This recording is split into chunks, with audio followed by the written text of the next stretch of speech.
Welcome to Home and Away, a Tottenham Hotspur podcast hosted by myself, Graham Spice, and Glen Cowie, where we discuss all things Tottenham Hotspur from both the match attending and international supporters' view. This episode will be covering the City game from last Sunday. We'll be looking at the away game against Man U next weekend and all the news and transfers around the club. A lot to get through, apart from the transfers. Let's get into it. Let me be the one that you turn to, someone you can rely on, closer each day, home and away. Glenn, are you good? Yeah, I'm good, mate. I'm doing well. It's funny. I was going to say exactly what you just said around the transfers. Is there much to get into in regards to transfers, which we cover our Can you imagine how many hours of podcast, live YouTube videos and podcasts there were with absolutely nothing to talk about yeah. on Monday? No, indeed. Yeah, well, look, before we get into it, returning guest Jeremy, welcome, mate. How are you? Cheers, mate. Good to see you, Glenn. Good to see you, Graham. Yeah, I'm fine. Welcome back.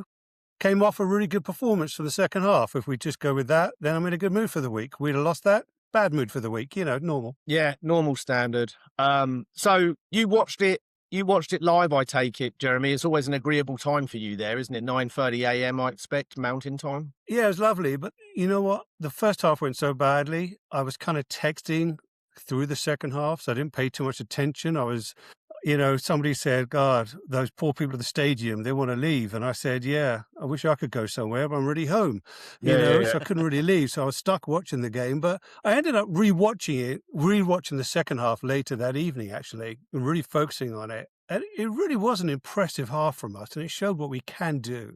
So I think we could take a lot of positives from that. Do you think that is in spite of Frank, or do you think Frank inspired some of that? Well, he changed things up in the half time, didn't he? So I think that Frank has to get some credit for it. If he's going to get the blame for everything, he's got to get credit when things do go well as well, which is only fair. And as we were talking about beforehand, I thought what was really interesting was having Paulinho in the back line and Gray. Yeah. And I thought that changed the whole dynamic of the way we played. And switching to that back four in particular kind of changed things up and seemed to open up the field. And we took a little more direct route instead of the usual path with Romero kind of walking the ball up the field and then looking for a path, which he's very good at. It's fine. But I thought Gray showed the team, this is what happens if you're brave. And Paulinho, he worked it up. And there was that one moment early in the second half where Gray really did incredibly. And then he hit an incredible cross-field ball. And that seemed to really get us, you remember that? It seemed to get us on the front foot. It exposed the space from Man City. And it kind of rattled them a bit. And I felt it kind of lifted our team. And I thought that was the start of it all. So for me, Gray was the key player, and he got everyone playing. And every time he got on the ball, he drove us forward. I mean, I was really impressed with him. Yeah, he had a good game. Graham, you, of course, didn't attend because I had the pleasant news to see my email from Tottenham Hotspur saying our season tickets sold. So I was like, oh, bloody hell. That was my biggest shock of the day was that I think the first time in about 3 months that we put the tickets on the exchange and some poor mugs actually bought them. It's been a tough one. Well, I joked to you. I said they're probably Man City fans. I wouldn't have been surprised. I assume you watched at home with the dog, with the family, or on your own? Just on my own with the dog. I watched it. First half went. I actually, if you look at most of the games we played against them, the game tends to go in like 3 acts.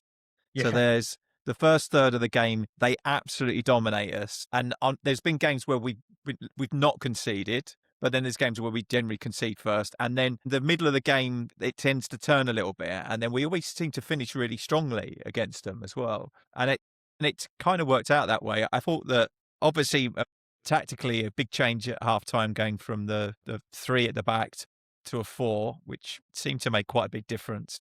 It certainly did. And I also thought that our transitions, like from winning the ball back to getting the ball up the pitch a lot quicker than we probably have been doing in a lot of games. Really, I think we had them really rattled for a while. We were really getting in behind them, creating quite a lot of chances. It was really good to see.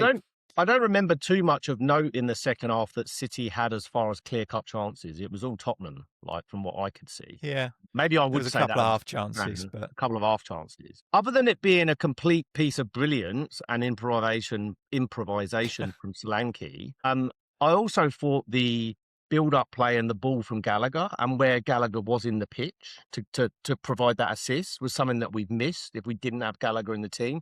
Jeremy, how did you think Gallagher did? Well, how's he doing for you broadly? It's been a few games. What did you make of the signing when we brought him in, and how did you think he did against City? Well, he's a proven player, so it's a bloody good signing, there's no doubt. And he's got some European experience now as well. Obviously, nobody likes the fact of where he came from, and that shall never be discussed again. That's irrelevant, because now he obviously doesn't like those people. He likes us. So, and he's shown he's got real grit. I like the tenacity. I like the energy he brings. He's a more positive mindset. And I think what I've seen so much, and I hear from everybody else, is we've got some good players like Betancourt, Bissouma even on his day, they're good, but they have a tendency to kind of look back and sideways instead of forwards. Yeah. Bergval's the one who drives us forwards. Gallagher's another one who's looking forward. Yeah. And that goal kind of highlighted that. There was a lot of tenacity to get the ball, to win the ball, and to drive into the space and to make the cross. So I think he really does add an element that we have been seriously lacking. And we need those players moving forward. So I think it's a great signing. I think it's too soon to say anything negative or positive, but I have nothing negative to say. He needs time to settle in, but he's already shown a lot of what we need. Good energy. And we're getting to the transfer window in a little bit, or the transfer window deadline day that was not. The other one that we signed, Sousa, he was on the bench, Graeme. So it's clear to me they're looking at a pathway to get him straight in the team. I don't know what your views are on that. We didn't see him, of course, but you might see him, right, in the future games. Well, I think we just don't have a lot of cover, do we, at left back? And I think he is it, I think, at the moment, with Spence being out as well. So I'm kind of not surprised. I thought he probably would have gone, and we talked about it at length last time, really thought he'd probably go out on loan, probably at least for 6 months, maybe longer.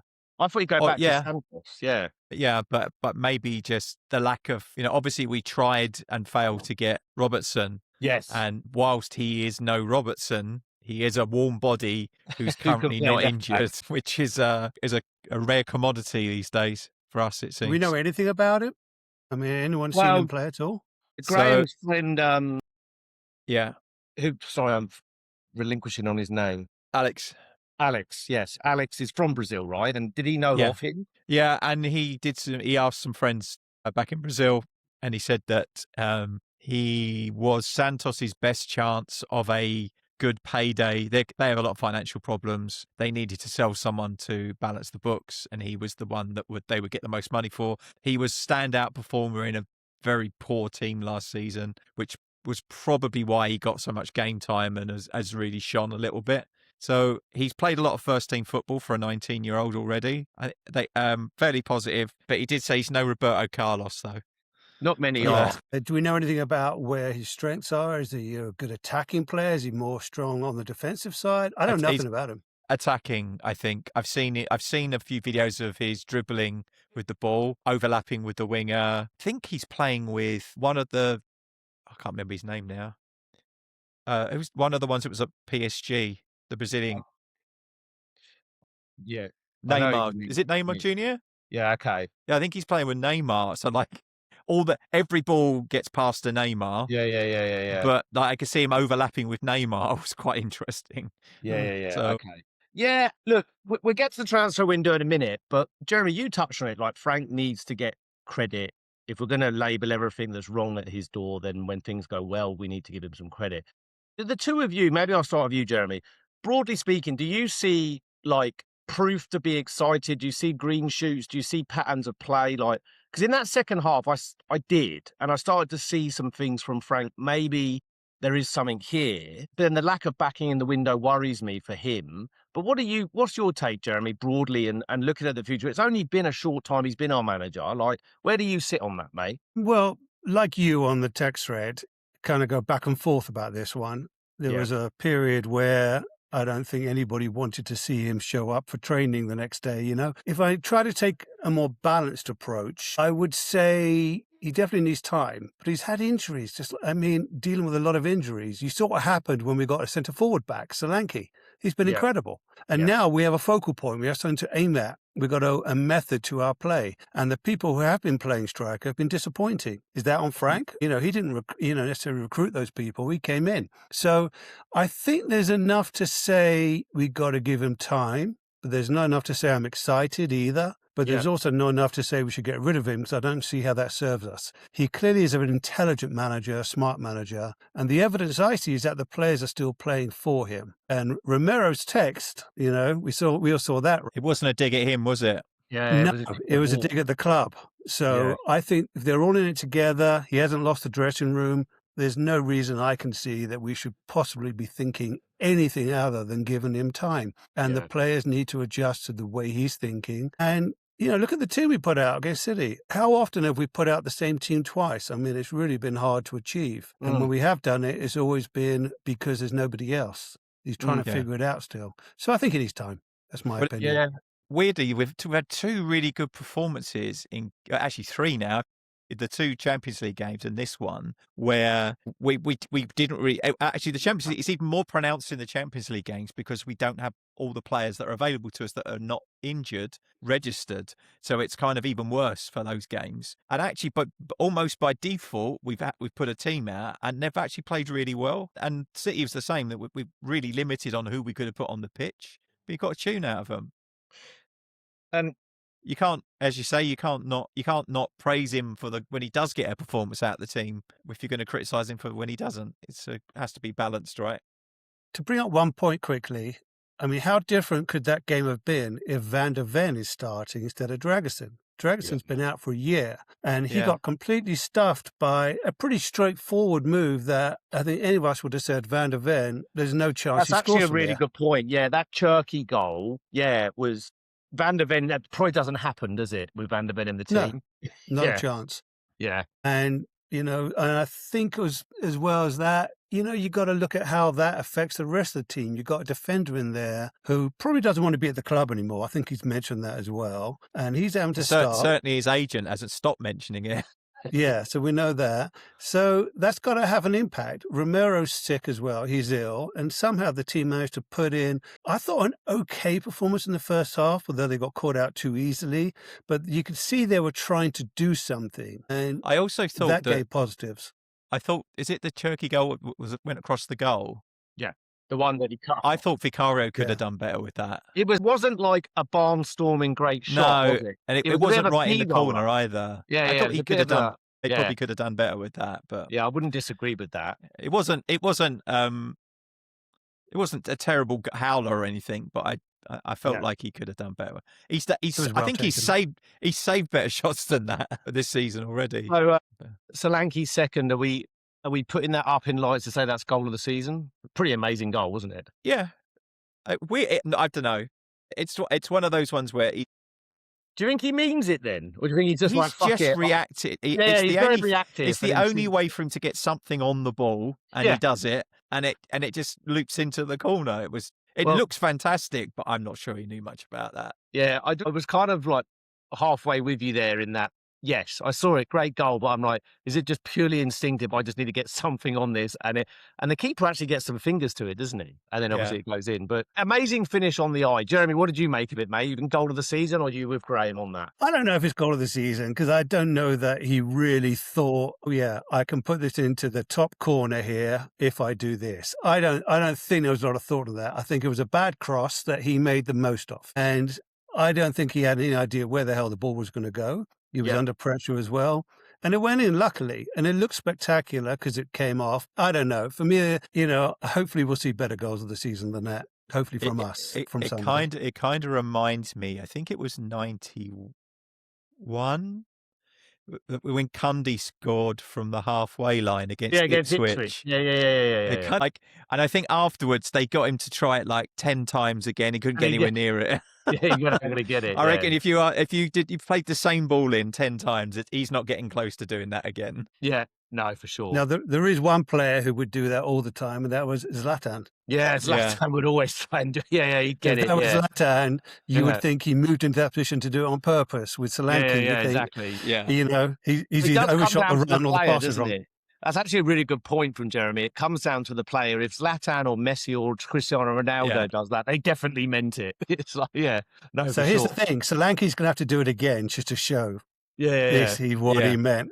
We have to see this like at least once a month now from Solanke. To be fair. He's done that. He's done that 3-touch goal as well, where it kind of rattled around inside his heels and into the goal. So he hasn't really scored a lot of normal goals yet. What did you make of the possibility of that being a foul on the first goal? Like when he's come through the legs, got the ball, it's gone in, and it's kind of ricocheted off of his foot and the defenders, but he's clearly caught the Achilles of the defender. But for me, that's where modern football has just gone a bit mental with that will be given as a foul. I think that's just part and parcel of the game. You're very much entitled to go for that like a goalkeeper is. But either of you think that was a foul? And if we were on the other side of that, we'd be aggrieved? Or do you think it was fair game to go for it and get the goal? I'll say I don't see that as a foul at all.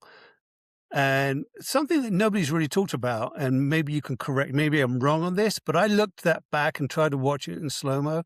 Gay, I think it was Gay, wasn't it? The defender? Yeah. Was that it was? Yeah. He got his foot there, but I don't think he got the ball at all. I don't think he touched the ball. I think if anything, that could have been a foul on Solanke. I think it was already becoming one, yeah. So how it could be possibly seen as a foul from Solanke, he's about to kick the ball and a defender basically practically stamps on his foot. I don't know if he actually caught his foot, but he got his foot in the way. And if the ball is moved a little bit further away and Solanke trips over that foot, it's a clear pen and a foul. So I don't see how that could be called a foul against Solanke. If anything, it should go in his favour. And he still managed to get the finish through the legs. I don't see how that could possibly be a foul. He made full contact with the ball. Yeah, that's my opinion. Graeme, any differing views? Well, no, I agree. And the fact that it wasn't given as an own goal and was given, it means he made the contact as well, right? So, correct. Yeah. He made clear contact. Exactly. Well, before we cover the United game, I did want to get into the transfer deadline day and the transfer window as a whole. But before this should be quick.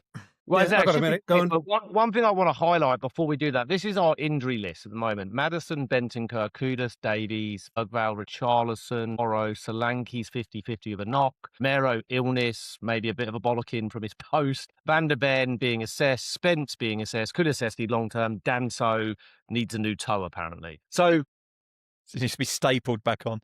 There's the context for what we don't have, and we have brought in, on deadline day, a kid from Scotland. Before that, we've signed Gallagher, who we just talked about, and the left-back, who we've just talked about. How underwhelmed were you both? Graeme, I'll start with you from the window. You'd messaged me something interesting, Graeme, that you actually feel really sorry for Thomas Frank. You feel he's been a bit let down. I honestly think that they've completely pulled the rug out from under him. I've seen enough games at home this season that think that there's been something wrong with the tactics because the amount of chances we were making was nowhere near good enough. But how do you build and reinforce a style of play if you can never have the same players on the pitch? It must be frustrating for him. And I feel like we could probably talk about the Langer video. I don't know if you've seen it, Jeremy, yet. I've heard about it. Yeah. I heard it wasn't worth watching. It's like you might as well go and watch a beige wall dry. It's very dull. He's the dullest person alive, Langer. Even though he's a voice in the video, he sounds slightly like Arnold Schwarzenegger. I kept waiting him to ask to get to the chopper. It was like... But no, everything he says, it's all the questions are all teed up for him by Ben Haynes, and it's just a bit, there's nothing. It's a politician's answers. It's almost like those types of interviews shouldn't be done with the person doing the interviewee. So the interviewer should be neutral. It shouldn't be someone from the club. Like you'd like to see BBC Sport or Sky Sports or somebody in there asking some hard questions of him. But no, they won't do that. The club will never sanction that. So I haven't seen it. I probably won't bother watching it. I guess I'm also I have so many questions about the way the club is being run on the footballing side, but generally, like who are the football people like within the setup? It's not Charrington. It's not Vinny or Vinay. We apparently Paratici stayed until the end of January to complete the window. But I don't think I think he was on garden leave for January. I don't think he had any involvement. I can't believe he had any involvement. He's helped his new employee more than anything. I mean, well, they've signed more players than we have. Yeah. 100%.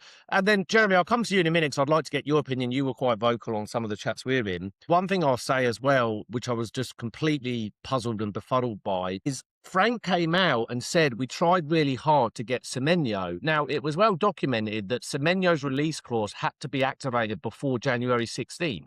So we tried really hard before 16th for a tricky winger, someone who I really rate, and then we seemingly did nothing after we didn't get him, because there was 2 weeks and some after that had happened. So I'm like, what were you doing? Like, what was happening afterwards? But Jeremy, over to you, mate. Try and talk me back off of the ledge in terms of Tottenham's setup. Well, I think Semenyo, if it's just a matter of, yeah, okay, release clause, here's the check, thank you, check in at the lane, then I think it would have happened. But it's down to the player ultimately. It's his decision.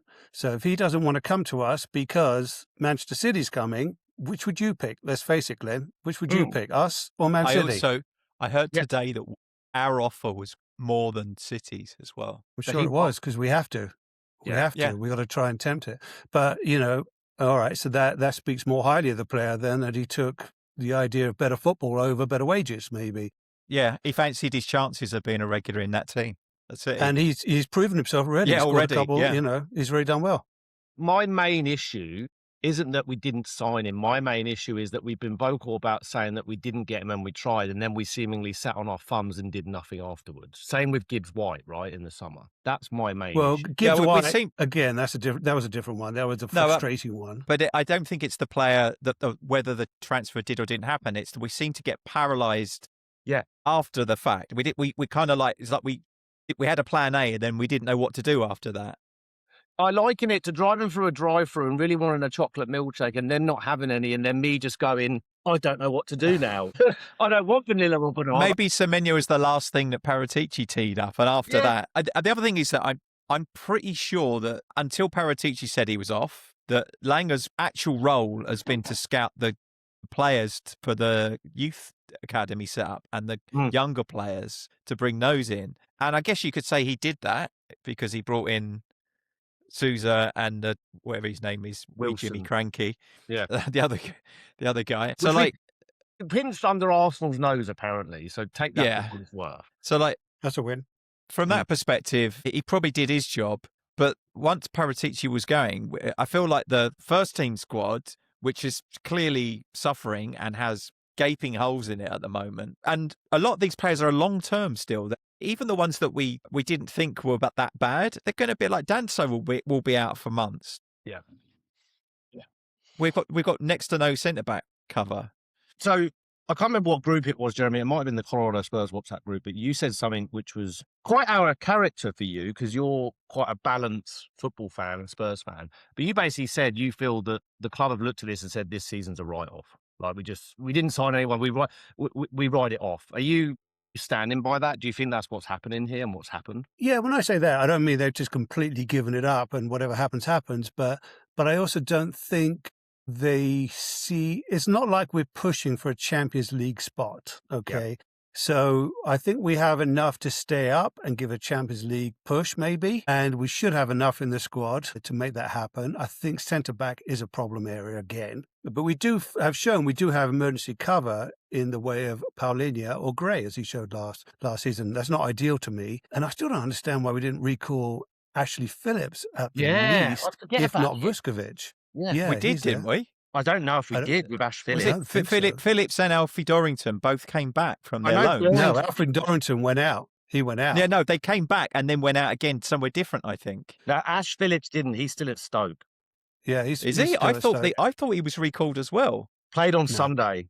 He's playing a lot, actually. He's played 90 minutes. He's played 90 minutes for them every game. Yeah, basically this season he's played a lot of football. So, yeah. So is it Dorrington that came back? Must have been Dorrington, yeah. But he went out. Aberdeen. He was at Aberdeen, wasn't he? He was at Aberdeen. Yeah, he was. He came back. And Jeremy, you just mentioned a name there, Vuskovic. Yeah, he's the one. He's the one, isn't he? But I'm hearing wild rumours that he's starting to be touted to Bayern Munich, and we could see a situation where we sell a player that's never actually worn our shirt. Do you read much into that, or do you think he's going to be a Spurs player next season? Well, he's being touted heavily. Yes, Bayern Munich. Who was it who mentioned it? It was the Croatian player, wasn't it? One of the top Croatian players said Bayern Munich needs to sign him. Yeah. And I don't know, because he's young, but he's clearly brilliant. Some of it will depend upon where he wants to go, but we own him. We have a quite good contract with him. So we have the power in this. We can bring him in. Van der Ven, remember, has been making noises about wanting to leave. So if we get And big Romero. money, Romero. and Romero, and honestly, if we get, let's say we got 200 million for those two, and you got Vuskovic coming back in, are we really in a worse situation with that kind of money to spend on another good centre back? Romero, for me, I think is brilliant. I love him. And I freaking hate the guy at the same time. It's like, I can't, he is truly Jekyll and Hyde. I think he's so fantastic, and I love him as our captain. I really do. Van der Ven, I think, is brilliant, absolutely faultless. But if he doesn't want to be with us, we got to build teams around players that want to be with us. And Vuskovic gives us that option to be able to say, right, we can start anew from here. But I think him staying on loan was the right move this season, because he's doing so well and he's so young. Let him keep that confidence building, let him grow, and let him step right back into the Prem next season. My worry is that he's already talking about wanting to stay there another year because his brother plays there, and his brother's currently suspended for drugs, and he will return in November. So he wants to stay there and play with him.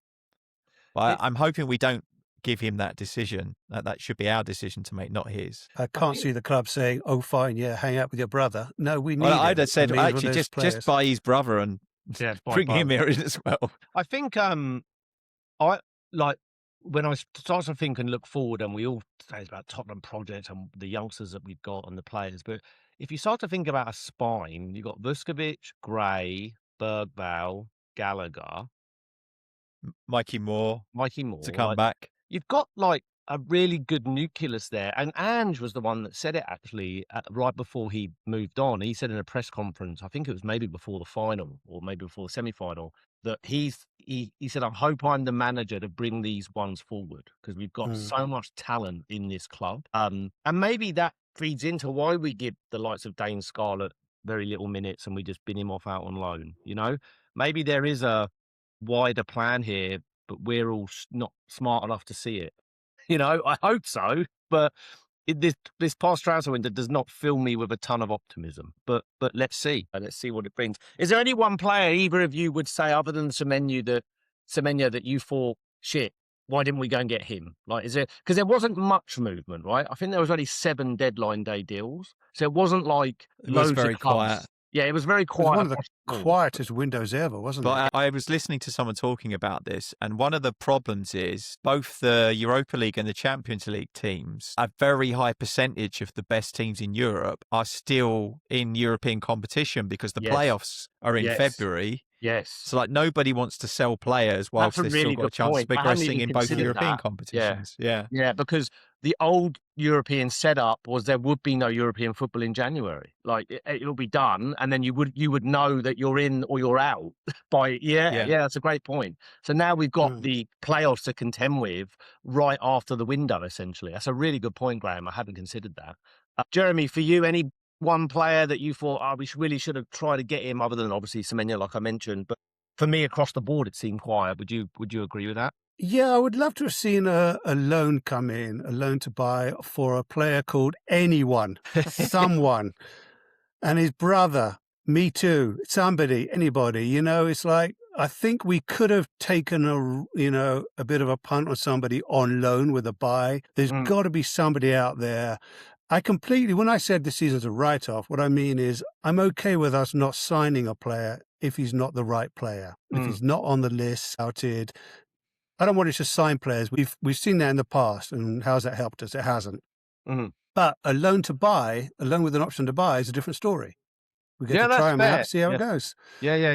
That's the only disappointment I have, is that we didn't bring anybody in who can really help the team immediately. But we've also got actually Bissouma back, so he was supposed to be gone and out the club. He's a pretty strong player to put in there who we didn't have the first half of the season. Well, and look, I don't know the inner workings of like the injuries and when they might not come back, but I've seen a bit of footage of Maddison. He seems to really love Spurs because he's always wearing retro shirts.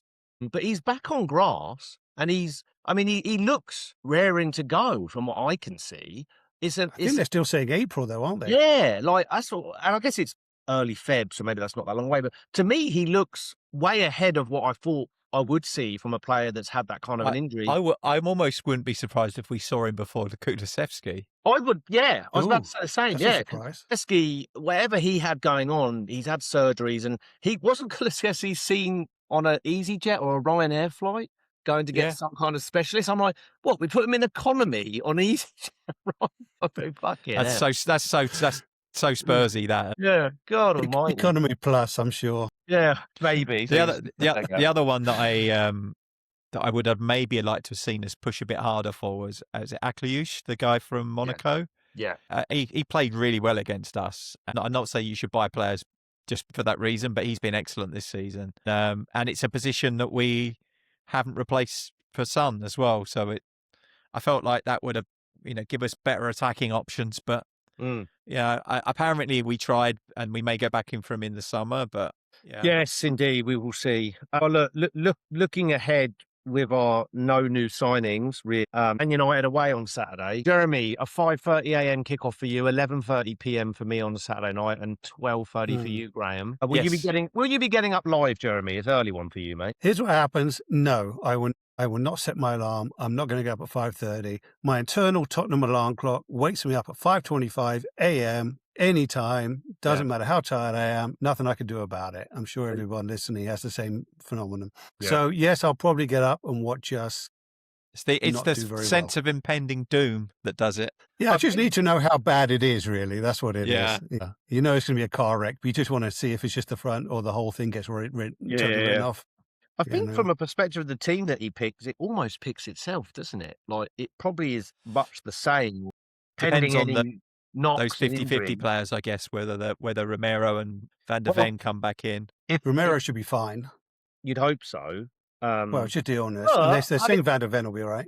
Having said that, Romero should, but we played quite well with a 4. So if you've got Romero, we were better without him on the pitch. Yeah, maybe, or sitting a forward alongside Solanke. He's much better up there. Yeah, exactly. Yeah, chuck him up top. But from the Man United perspective, I've not actually seen a lot of them since Carrick's come, but they are winning games. They've won some big games as well. They beat Man City and they beat Arsenal. And importantly for them, they're 2 wins away from that bloke getting his hair cut. The one with the big boot. I almost just want it to happen because it's not even funny anymore, is it? Yeah, have you know what we're talking about, Jeremy? Have you followed that? I do, yeah. Yeah. It's like when I look at him, pretty soon his hair won't fit in the stadium. Oh, like when I look at it, I'm like, God, that must be so itchy. It just looks horrible. What a stupid thing to say. But yes, and they're 2 wins away from that being a possibility. Can we be Dr. Tottenham and have him start the count again from back down to 0? Well, I actually think that the way we play we might have a good chance against them, because I think we've been, especially the way we played second half, that high press. Yeah, and they don't like Man United. Don't like that press. If we can really push the press aggressively, I think they're all right. They're quite good if you give them time and the ball.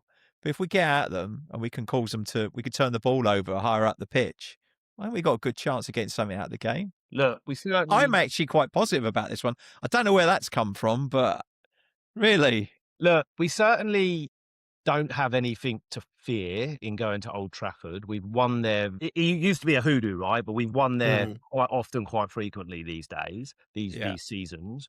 The thing that worries me, the main thing that really worries me, and I agree with you, I think the likes of Xavi Simons had a really good game against Man City as well, and he was integral to that press. My concern is with half an hour, 25 minutes to go, it's having the cattle on the bench to keep that intensity up.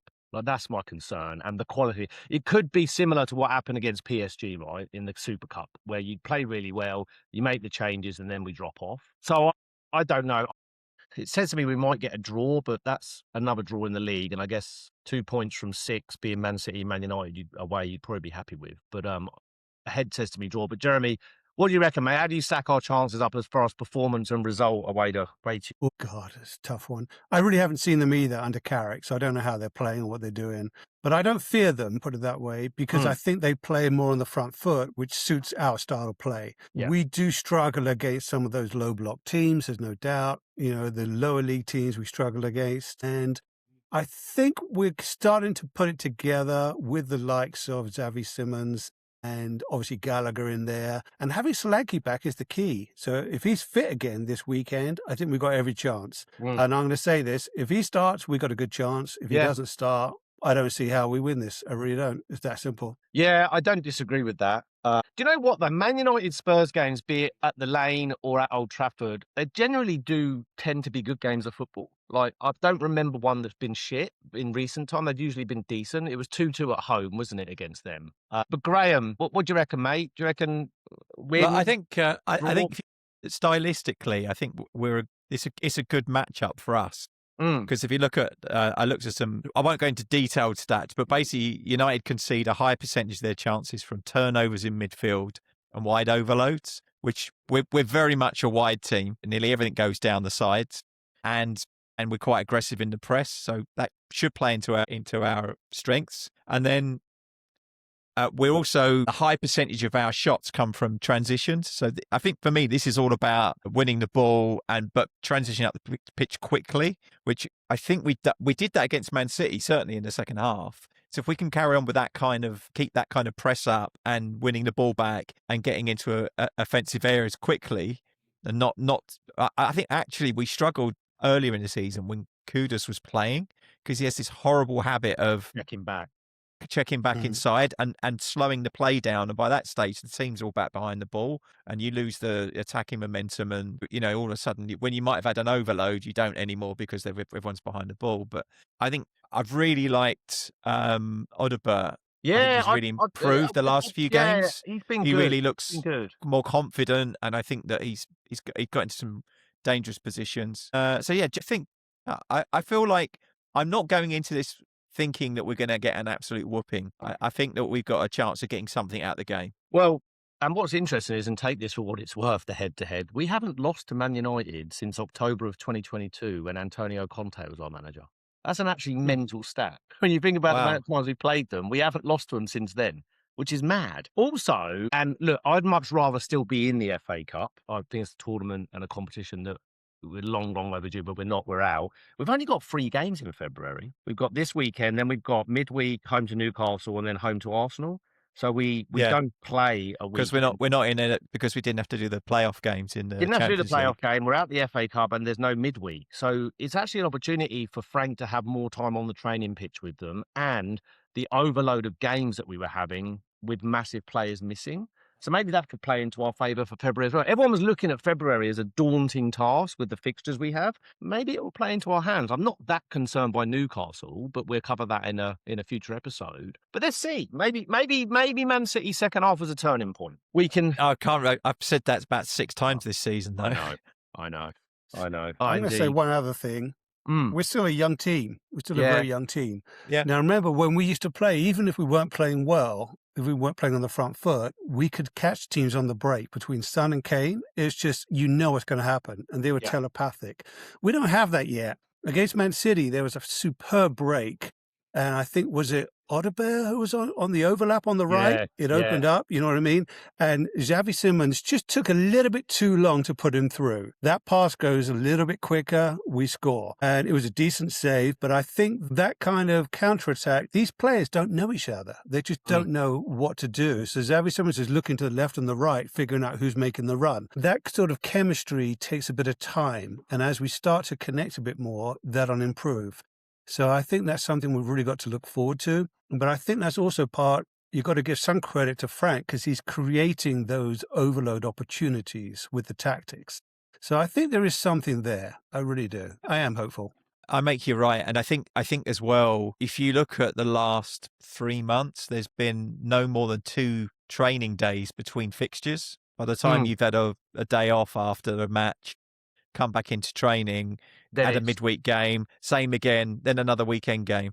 So I don't think he's really had enough time to reinforce a lot of the training and tactics with the players. That combine that with the amount of churn of players that we've had available, I think that have a period of time where he has the same players for 2 or 3 weeks and has 4 or 5 days between matches to actually work with them, that maybe we start to see improvements in the chemistry as well. Like you're saying, that they'll get to know where each other's going to be on the pitch when they're in possession of the ball and where to play it. And I think just maybe we we will see a real renaissance in the second half of the season. Do either of you two put any weight in the fact a large crop of these players went on a hell of a European run last season, and they know their way around knockout football now, it would seem? Do you think there's any hope that we go deep in the Champions League? I'm not suggesting we win it, because I think there are teams that are much better than us. But with a kind of draw as we progress through the rounds, do you think we could go deep into like a semi-final or something? Or do you think that's just outlandish and a stupid thing to suggest? Go on, Graham. You go first on this one. Mate. Anything's possible, right? I feel. What I'm saying is, should we book our Budapest Airbnbs yet? Did I see? Make sure you can get a refund on it, mate. That's what I'm just going to say. Is it Galatasaray and Juventus, or are two of the teams that we could meet in the next round? And I think we played Galatasaray last I hate those Galatasaray season. Games. Was it was it the league stage last season we played them? We lost. Yes, and we lost. Yes, that was the one where Lancashire scored and then got sent off. Yeah. So, horrible atmosphere. Yeah, it's not a great place to do it, but because of where we finished, the away leg is first, right? We play at home second. Yeah, we're always at home second leg. Jeremy, what do you reckon, mate? Do you reckon there's a possibility this could happen with the players that we've got and the history that we have, and maybe the players to come back? Like, we could go deep? I honestly think we'll have a better idea of that after the Man United game. It just seems that there's just been too choppy. You can't say, based on, if we were talking last Friday, or if we were talking at half time of the City game, you say no, we'd be saying, I'm not even going to bother watching the second leg, right? We'd be out. Yeah. But I think we've shown there are some signs there. So I still think it's too early to tell. I don't think I'd write us off, that's for sure. Mm-hmm. I think we've definitely got a good chance. And, yes, that experience last season, we played a different style, and we've shown this season with the campaign that we're pretty well suited to that European style. So there's no reason why we can't, with a lucky draw, go a little bit further into it. Interesting as well that of the teams that are already through, there's a lot of English teams. Yeah, and I think we can play them from the quarterfinals. I think, which you wouldn't bet against. Look, you wouldn't bet against with the quality, and I'm not including us in this statement, of Arsenal. Liverpool have figured it out somewhat. Man City figured it out. Us, like, you could see a four. If we got to the final, we could play Liverpool, Man City, Arsenal 3 games in a row. Well, I guess it's possible. I don't know about the fixture tree, but let's say it does happen. Only Spurs would figure out a way to make it to European finals and only play English teams. That seems to be what's happening. I hate it as well. Yeah. Where's the fun in that? It's boring. It makes it doubly hard for all the travel and For the last final, the issue was that Liverpool played the day before us, didn't they? So they'd already booked all the hotels and everything before we'd even played the game. Yeah. Well, it's funny, and the reason I say about booking Airbnbs in Budapest is I listened to the Last Word on Spurs podcast, and there was a guy, one of their regulars, and he just basically manifested the fact that we will be in the Europa League final. He booked his flights and his hotel in January for Bilbao, and then it obviously all came to pass. So I'm like, maybe I could channel a little bit of inner him and book it all, and then it definitely happened. Well, but nobody has said, especially Frank, has not said, I always win a trophy in my first season. Yeah. Positivity. And I think I said it very early on last season as well. Do you remember? I said, I think we can go all the way in this Europa League because Ange just told the players this is what happens. And he did it in September. People forget that. He said that in September. It wasn't like he said it in April. He said it in September, and he fully backed and that was before all the injuries as well, wasn't it? September. Yeah. Believe. That's the word, isn't it? Believe. Believe, yeah. That's what it's all about. With Frank, it would be, I've never won a trophy. Yeah. Well, so maybe this time. It's food for thought. If anyone wildly disagrees with us, please get in touch and come on as a guest maybe and tell us why we're definitely not going deep in the Champions League. Well, can I clarify? I don't think any of us have said we have a good chance of winning this thing, have we? No, I think we have a puncher's chance. Yeah. But what chance would anybody have given us to reach the Champions League final when we did? Look at the teams we played. Man City as well. were the best team by far in Europe, by far. So you never know. It's knockout football, of course. And needless to add, we didn't sign anybody in that window. Like, there are some parallels here. Like, maybe we're going to do it. It's part of the plan. Johan Lang is brilliant. He's come up with a plan. the team was a patchwork of players as well. We had a lot of injury problems that season as well, didn't we? Like Kane was out for months. Kane wasn't part of that run. You know, players like Llorente were key to that run. You know, yeah. Quite interesting parallels. But anyway, let's see. With Graham, we're probably record next week, having been completely pumped by Man United and being like, no, this season's over. Yeah. But given I predicted we wouldn't pick up any points in February, we're already ahead of my expectations. So I'm already happy. We've got a point on the board. Yeah. No, indeed. Nothing else from me for today's episode. As always, Jeremy, an absolute pleasure to have you on, mate. You're a great guest. Let's not leave this along next time. I don't know if there's anything more from you, Jeremy or Graham, but I'll start by closing us out as saying, come on, you Spurs, but over to you two to add any final thoughts. Yeah, thanks for joining us, Jeremy. It's been a pleasure as always.